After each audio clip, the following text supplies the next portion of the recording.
Sidang perkara perkara nomor 129 Pengadilan Negeri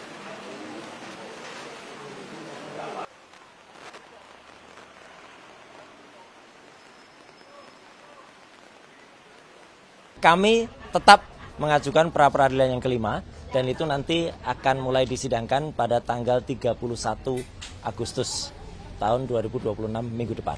Ini yang menjadikan keheranan saya juga dengan para kuasa hukum karena tadi hakim juga mengatakan status saya sudah berubah menjadi terdakwa. Padahal kita tahu Pak Refli Harun tadi juga sudah mengatakan status tersangka menjadi terdakwa itu kalau sudah duduk di kursi persidangan dan dakwaan dibacakan. Nah, jadi itu belum terlaksana.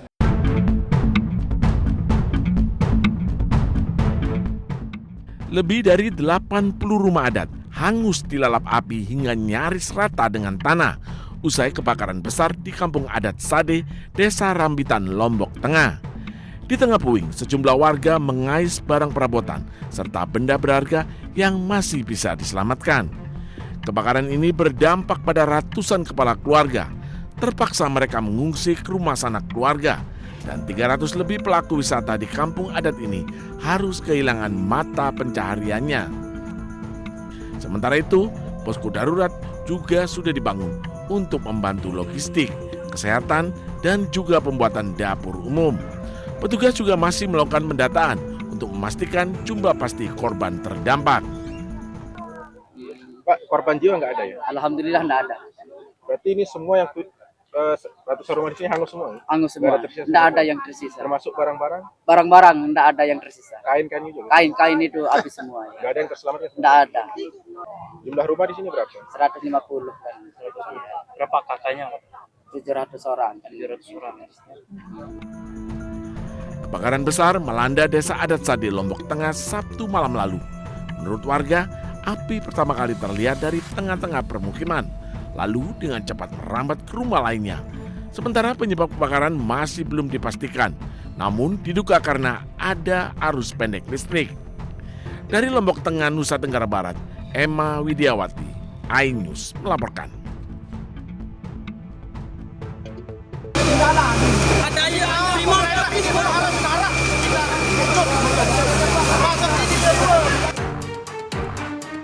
Penyebab kebakaran di Kampung Adat Sade, Desa Rambitan, Kecamatan Pujut, Kabupaten Lombok Tengah hingga kini belum bisa dipastikan. Aparat kepolisian telah lakukan olah TKP di salah satu rumah yang diduga menjadi titik api muncul. Namun polisi masih belum memastikan penyebab kebakaran dan masih menunggu hasil dari identifikasi. Hari ini langsung kita melaksanakan olah TKP, yaitu dari Polda gabung sama Polresta. Lagi sedang dilaksanakan tadi di atas.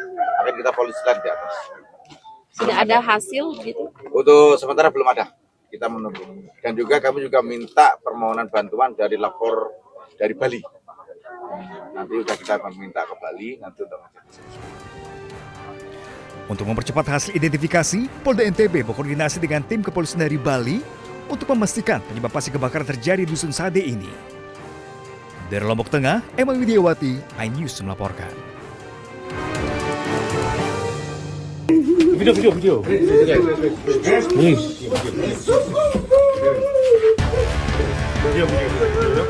Petugas Satres Narkoba Polres Pelabuhan Tanjung Perak menangkap pria pengedar sabu berinisial IRF di kawasan Benteng Dalam, Semampir, Surabaya, Jawa Timur. Polisi menemukan 672 plastik klip berisi sabu dengan total berat bruto sekitar 399,15 gram. Berdasarkan hasil pemeriksaan, sabu tersebut merupakan milik pria berinisial HSM yang kini masuk dalam daftar pencarian orang. Pelaku telah membantu menjual dan mengedarkan sabu milik HSM sejak September 2025 hingga Agustus 2026.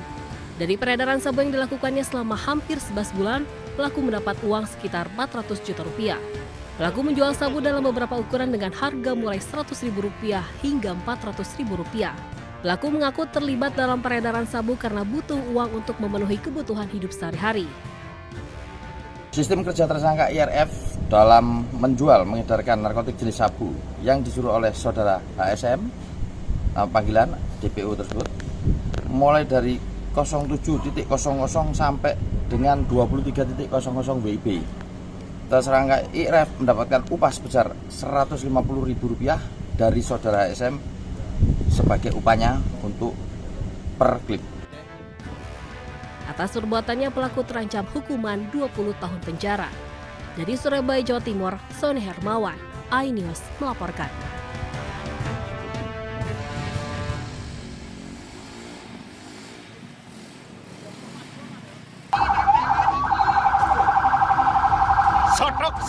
Armada pemadam kebakaran ini terjebak kepadatan karnaval Son Horeg di desa Jambe Arum, Balung, Jember. Petugas harus menunggu dan berusaha mengurai kepadatan arus kendaraan, sehingga perjalanan menuju lokasi kebakaran memakan waktu. Beruntung kebakaran di lahan tebu di desa Greden Puger, Jember, api padam dengan sendirinya sebelum armada damkar tiba di lokasi. Dari BPBD kepada seluruh masyarakat untuk berlebih berhati-hati, seperti halnya tidak membuang sampah dan lalu membakarnya, karena ini akan cepat menimbulkan kebakaran di area lahan yang utamanya kering. Juga untuk perokok mungkin jangan membuang puntung rokok sembarangan, karena kita lihat salah satu penyebab karhutla yaitu hanya sedikit percikan api akan menimbulkan. Meski tak menimbulkan korban jiwa, kebakaran di lahan kering ini menjadi peringatan kepada masyarakat. Dari Jember, Jawa Timur, Bambang Sugierto, iNews melaporkan.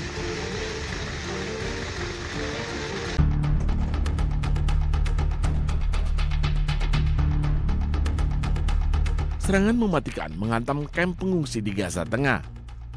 Serangan Israel ini menewaskan 1 orang dan melukai sejumlah warga Gaza.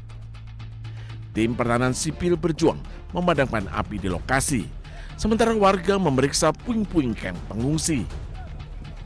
Saksi mata Nasir Hasan mengklaim Israel menargetkan individu di dekat kamp pengungsi. الصبح تم استهداف أحد الأشخاص بجانب المخيم، كان عابر سبيل شمال والله ما نحن عارفين. بعد بساعة اجى أحد الأشخاص اتصلوا عليه قالوا له اخلوا كل المكان. قبل ساعة كما ترى وتشاهد تم قصف المكان المستهدف وتم تدمير المخيم بالكامل. هذا المخيم يعود لعائلة واحدة تقريبا حوالي 100 نفر وشيء، وهم كلهم متشتتين ومرميين في الشوارع. ولا حول ولا قوة إلا بالله. Serangan ini bukan pertama kalinya terjadi, meski gencatan senjata telah tercapai. Namun Israel masih terus menyerang Gaza. Warga Gaza pun sudah terbiasa hadapi teror Israel. Bahkan mereka mengaku hatinya sudah mati. حذروا المنطقة أول ضربة ضربوها صار في شهيد يعني طبعا بس عفناهم 100% وبعد هيك حذروا المكان وزي ما أنت شايف يعني حذروا المكان وطلعوا الناس عادي يعني عادي قلوبنا ماتت قلوبنا إحنا بالنسبة إحنا عايشين بلا إحساس وبلا روح يعني كل يوم بنواجه الأشياء هذه يعني وين ما كان حنواجه الأشياء هذه إحنا بالنسبة لنا خلصنا.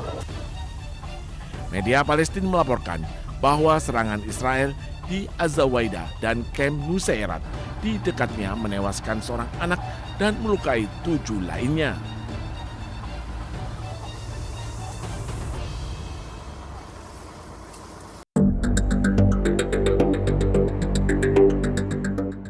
Perang antara Amerika Serikat dengan Iran memasuki babak baru. Setelah sebelumnya saling serang, kini kedua negara bersiap perang ekonomi. Amerika Serikat akan menyiapkan sanksi ekonomi baru terhadap Iran. Rencananya, sanksi baru akan diumumkan oleh Menteri Keuangan Amerika Serikat, Scott Bessent, hari ini. AS menyebut langkah ini sebagai bagian dari isolasi ekonomi terkoordinasi terbesar dalam sejarah dunia. Sebelumnya, Presiden Amerika Serikat Donald Trump juga sempat menyebut sanksi akan dijatuhkan sampai Iran mau menghentikan proyek nuklirnya. Trump juga mendesak sekutu Amerika Serikat dan negara lain untuk menghentikan hubungan bisnis dengan Iran. Sebelumnya, AS dan Iran menandatangani memorandum kesepahaman Islam Abad pada 18 Juni. Perjanjian ini sempat mengakhiri operasi militer dan membuka jendela waktu 60 hari untuk negosiasi penyelesaian akhir. Batas waktu tersebut telah berakhir tanpa kesepakatan akhir. Kini, kedua negara saling klaim Selat Hormuz dan mengancam akan kembali saling serang.